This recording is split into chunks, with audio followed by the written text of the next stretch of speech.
La cristiandad hoy, ahí estamos, la cristiandad hoy festeja Pentecostés, no sé si sabían, pero hace 50 días que estábamos rememorando o conmemorando Pascuas, hace 50 días atrás.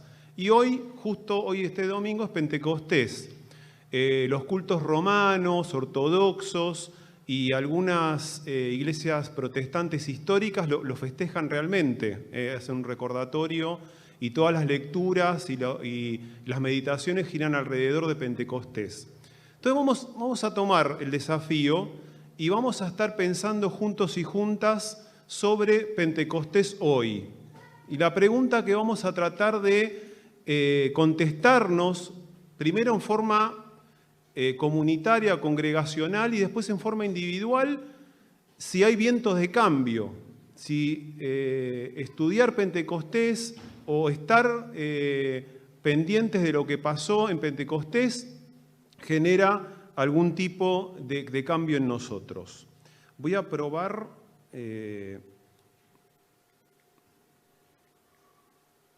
Ahí está.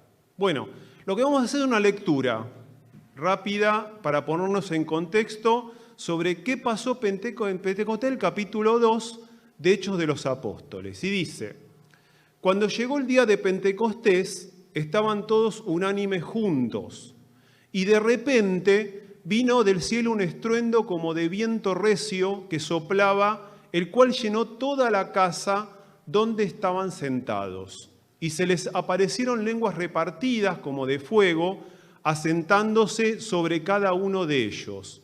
Y fueron todos llenos del Espíritu Santo y comenzaron a hablar en otras lenguas según el Espíritu les daba para que hablasen.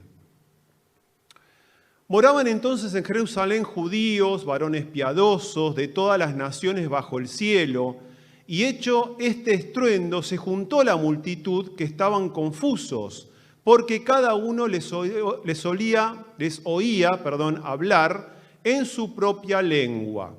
Y estaban atónitos y maravillados diciendo, mirad, ¿no son galileos todos estos que hablan?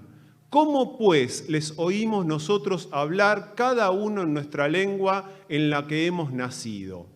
Partos, medos, clamitas y los que habitan en Mesopotamia, en Judea, en Capadocia, en el Ponto y en Asia, en Frigia y en Panfilia, en Egipto y en todas las regiones de África más allá de Cirene, y romanos aquí residentes, tanto judíos como prosélitos.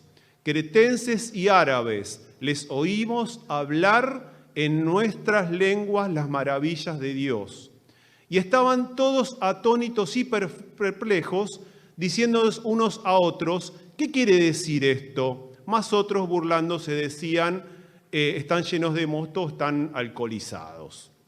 Vamos al final del capítulo 2, versículo 43, y sobrevino temor a toda persona y muchas maravillas y señales eran hechas por los apóstoles. Cabe aclarar que entre medio de estos dos pasajes hay un discurso de Pedro, para aquel que lo quiera leer después. Versículo 44. Todos los que habían creído estaban juntos y tenían en común todas las cosas, y vendían sus propiedades y sus bienes y los repartían a todos según las necesidades de cada uno.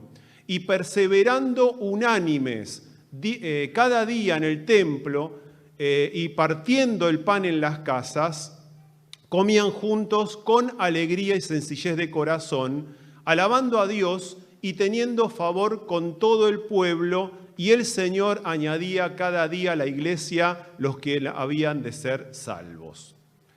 Detrás del relato hay un cuadro muy conocido que se llama Pentecostés, de un pintor griego, Domingo Theotokopoulos. Lo llamaban el Greco, porque él se desarrolló, es así, se desarrolló toda su obra en España, entonces lo llamaban el Greco, y esta es una obra, una de las más importantes de él, se llama precisamente Pentecostés. Bien, hoy vamos a hacernos 3 preguntas a partir de este relato, a partir del recordatorio de este relato. ¿Qué es Pentecostés, primero? ¿Qué era para los judíos y qué es para nosotros? ¿Qué enseñanza nos deja? Va a haber 2 enseñanzas, grandes enseñanzas. ¿Y qué tiene que ver Pentecostés con nosotros hoy? ¿Qué influencias tiene estar recordando este evento del capítulo 2 del libro de Hechos? Bueno, ¿qué es Pentecostés? Vamos a empezar por el principio. Para los judíos del Antiguo Testamento era una acción de gracias, una acción de agradecimiento. Tenían una fiesta muy importante llamada Pesaj, que nosotros la heredamos como Pascua. Pesaj quiere decir dar el salto o trasladarse hacia otro lado. Y en esa fiesta conmemoraban la liberación del pueblo de Egipto por parte de la obra de Dios. Y se contaban 50 días y en el día 50 festejaban lo que se llamaba el Shavuot o el Bikurim.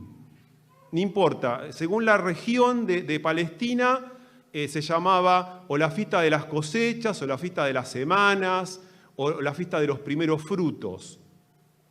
Pesaj era la primera luna llena de primavera, hemisferio norte. Se contaban 50 días y era una fiesta agraria, en donde se ofrecían los primeros frutos del campo y los primeros nacimientos del ganado a Dios en agradecimiento por la bendición de tener una buena cosecha y tener buen ganado para poder pasar el resto del año. Y se llevaban ofrendas al templo, que está muy bien descrito en Levítico 23 y en Deuteronomio 16. Este es el contexto digamos, judío más histórico. En la diáspora, si recordamos, Israel, tanto Israel como Judá es invadida por por imperios extranjeros y son deportados, y comienza a surgir históricamente, se llama la diáspora, en donde los judíos son esparcidos, y ahí la fiesta se le da otro sentido porque había muchos judíos que no eran propietarios de la tierra. Por lo tanto, había que resignificar la fiesta de Pentecostés. Seguía la fiesta de Pesaj, conmemorando la liberación del pueblo de Egipto, 50 días de vuelta, y ahí se la llamó Pentecostés. ¿Por qué? Porque había Pentecostés es en griego, quincuagésimo quiere decir, es decir, el día 50 después de la Pascua. Y allí se conmemoraba la entrega de la Torá o la entrega de la palabra de Dios al pueblo hebreo en el monte Sinaí, que también hay una relación ahí, desde que salen de Egipto pasan 50 días y en el monte Sinaí reciben los 10 mandamientos. Por lo cual, ahí están también la información para el que quiera consultarla. Hay 2 libros que están en el canon católico, que no están en nuestro canon, que es Tobías y Primera Macabeos, que ahí describe las primeras veces que se lo empieza a llamar Pentecostés, quincuagésimo. Y ahí se resignifica la fiesta por el recibimiento de la Torá. Bueno, y llegamos al momento que comienza la iglesia. Bueno, tenemos Pascua, que la festejamos, y ahí conmemoramos la muerte y resurrección de Jesucristo. Pasan 50 días y allí no lo festejamos, es una lástima, pero es como nuestro cumpleaños como iglesia, porque ahí desciende el Espíritu Santo sobre su iglesia. Y ahí se resignifica para lo que es la cristiandad la antigua fiesta de las semanas. El pueblo judío hoy lo festeja el recibimiento de la Torá. Nosotros rememoramos o conmemoramos el recibimiento del Espíritu Santo. Bueno, ¿qué enseñanza nos deja? Vamos a ver 2 enseñanzas de lo que nos deja Pentecostés. La primera enseñanza va a ser congregacional. Es decir, vamos a estar todos involucrados en esa primera enseñanza, y la segunda va a ser un poco más individual, o por lo menos en nuestro contexto más cercano. Bien, como hemos leído al principio, cuando reciben el Espíritu Santo, estaban juntos unánimes.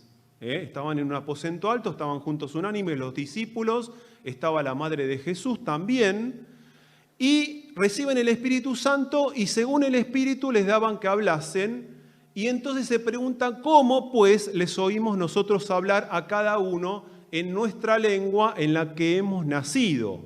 Quiere decir que estos galileos, estos discípulos de Jesús, comienzan a anunciarle el plan de salvación, la salvación en Jesucristo, en el idioma materno de los que estaban en Jerusalén. Recuerden que como en ese tiempo estaban en la diáspora, en esta fiesta tan importante, peregrinaban hacia Jerusalén para festejar esta fiesta. Entonces había judíos y prosélitos convertidos al judaísmo de todas las latitudes del Imperio Romano. Y los discípulos les predican, impulsados por el Espíritu Santo, en el idioma materno de los que estaban escuchando o se había llamado la atención del estruendo y estaban presenciando esa situación. Por lo cual, la esencia de Pentecostés es que es un mensaje entendible.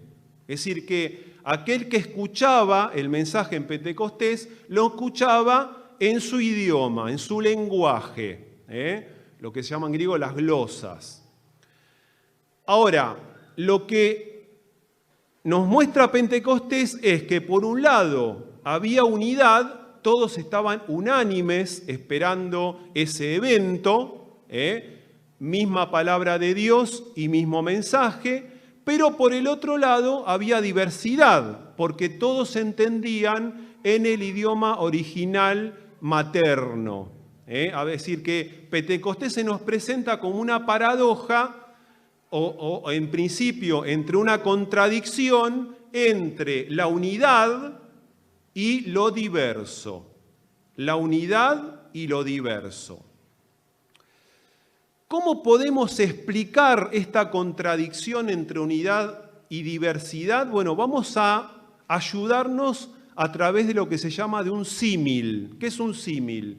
Un símil es comparar un objeto, una persona, con otro objeto o con otra persona que tiene características muy parecidas. Es una figura retórica que se usa en literatura, que a veces en vez de referirse al primer objeto, se lo refiere al segundo y así tiene un poder explicativo o pedagógico mucho más simple para el oyente. ¿Por qué? Porque tiene características muy parecidas.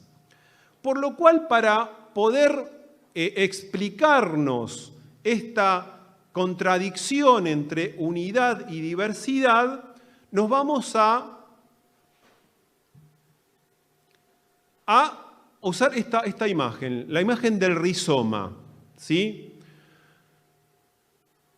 ¿Qué es un rizoma? Bueno, un rizoma, como ven ahí, es una planta que tiene una misma raíz, pero de esa raíz salen muchas plantas. Es decir, que para el observador que está por encima de la tierra, ve muchas unidades de plantas, pero por debajo hay una sola raíz.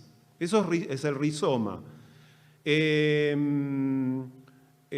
La cúrcuma, el bambú, el lirio, el jengibre, son todas plantas rizomáticas. Por lo cual vamos a tratar de explicar esta contradicción entre unidad y diversidad a partir de este símil que es el rizoma.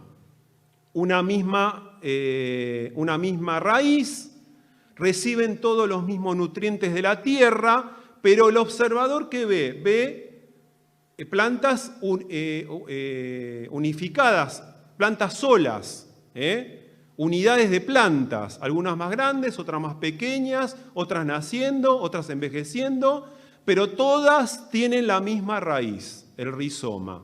Por lo cual vamos a tratar de explicar esta contradicción entre unidad y diversidad que se nos presenta a partir de Pentecostés, a partir de este símil.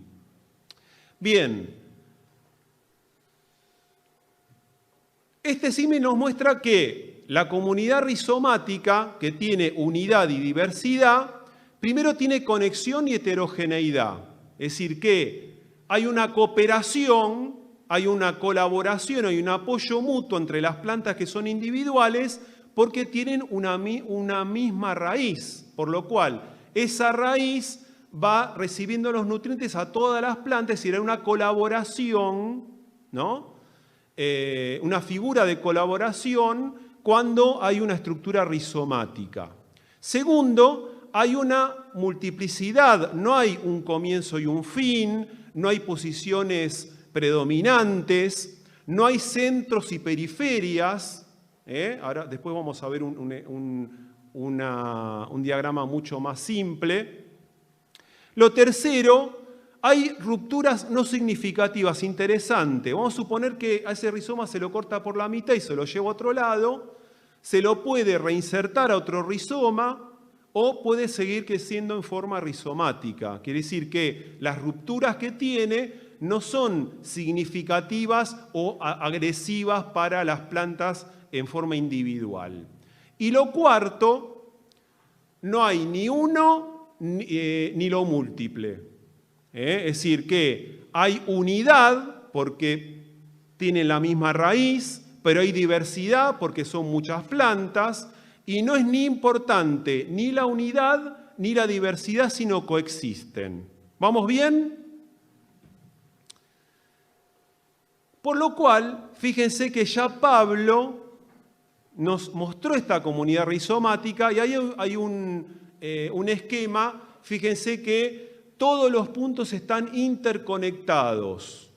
Los puntos son individualidades, son cada uno de ustedes, pero al pertenecer a esta comunidad rizomática unida por el Espíritu Santo, estamos todos interconectados. Estamos unidos en unidad, pero somos individualidades. Y fíjense lo que dice Pablo en Efesios 4. Un cuerpo, un espíritu, como fuisteis también llamados en una misma esperanza de vuestra vocación, un Señor, una fe, un bautismo, un Dios y Padre de todos, el cual es sobre todos y por todos y en todos, pero cada uno de nosotros fue dada la gracia conforme a la medida del don de Cristo. Gloria a Dios. Dios nos dio a cada uno de nosotros en forma individual su gracia. Pero tenemos un cuerpo, un espíritu, un Dios, unidad, diversidad, comunidad rizomática. Esta es la primera enseñanza, después vamos a sacar conclusiones juntos y juntas en cuanto a esto. Segundo, el viento recio. Fíjense, este viento recio llenó toda la casa donde estaban sentados y sobrevino temor a toda persona y muchas maravillas y señales eran hechas por los apóstoles. Todos los que habían creído estaban juntos y tenían en común todas las cosas y perseverando unánimes cada día en el templo. Este es el viento recio, que es otro símil para poder describir al Espíritu Santo. Entonces, el Espíritu Santo crea nuevo un contexto social y un contexto espiritual. Es decir, que no solamente la venida del Espíritu Santo, este viento que inundó todo el recinto donde estaban los discípulos unánimes, generó un nuevo contexto social a partir del versículo 43, pero también un nuevo contexto espiritual. Vamos a ver un poquito el tema de los vientos como símil. Fíjense, en general los vientos en la Biblia tienen una gran connotación espiritual. A veces designaba la presencia de Dios, No es que el viento es Dios, sino es un símil, es una representación para poder describir algo que no se ve, pero que se percibe. Enseñanza de un principio también, ahora vamos a ver algunos ejemplos, y mostrar alguna realidad visible cuando estaba presente ese viento. No vamos a ahondar en esto por razones de tiempo, pero es interesante como futuros estudios. Fíjese, hay algunos ejemplos. El viento del este, que por ejemplo está en Salmos 48, era un viento de destrucción, el viento del este.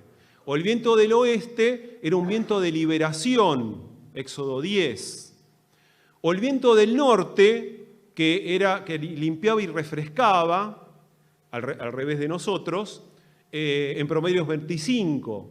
O el viento del sur, que sosegaba o traía paz, por ejemplo en Job 37. No vamos a ahondar en eso, pero vemos cómo la figura del viento va demostrando una serie de circunstancias o de situaciones para poder evocar otra cosa. En este caso, paz, liberación, destrucción o la presencia misma de Dios. Fíjense lo que dice el Salmo 104, el que hace a los vientos sus mensajeros y a las flamas de fuego sus ministros. Es decir, que es un recurso que tiene Dios, además del resto de los elementos de la naturaleza, para mostrarse. Bien, entonces tenemos comunidad rizomática por un lado, ¿sí?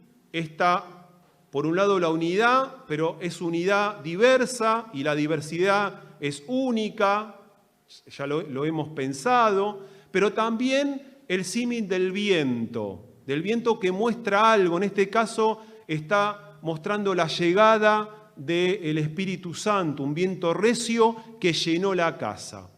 Y la pregunta de hoy es: ¿qué tiene que ver esto con nosotros hoy?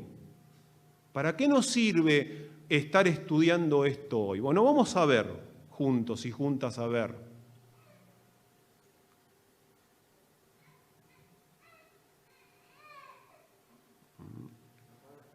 ¿Lo apagué, no? No. Ahí está.